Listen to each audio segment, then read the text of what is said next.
Hello, welcome to Anu's lifestyle. ఈరోజు ఒక stool కొనుక్కున్నాము. మనకు అవసరమైనప్పుడు సెట్ చేసుకోవడం, అవసరం లేనప్పుడు తీసి పెట్టేయచ్చు. చూడండి ఎలాగ ఉందో.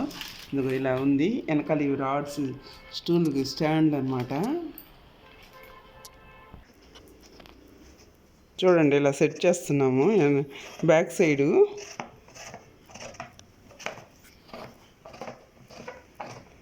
4 అలా సెట్ చేయాలి.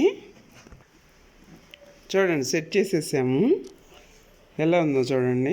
పెద్ద కాస్ట్ ఏం కాదు. ఇదిగో సెట్ చేశాక ఇలా పెట్టాము. ఓకే, బాయ్ అండి. నచ్చితే లైక్ చేయండి, షేర్ చేయండి, సబ్స్క్రైబ్ చేసుకోండి. చాలా బాగుంది చూసేదానికి కూడా. చూడండి ఎక్కడికైనా తీసుకెళ్ళచ్చు. మనం ఎక్కడికైనా టూర్ వెళ్తున్నా కానీ అన్నీ రాడ్స్ అన్నీ తీసేసామా, కవర్లో పెట్టుకున్నామా, మళ్ళీ ఆడికి వెళ్ళి సెట్ చేసుకున్నామా, పిక్నిక్ అలా వెళ్ళినప్పుడు అంతా తీసుకెళ్తూ ఉండొచ్చు. ఓకే, బాయ్ అండి. నచ్చితే లైక్ చేయండి, షేర్ చేయండి, సబ్స్క్రైబ్ చేసుకోండి. బాయ్.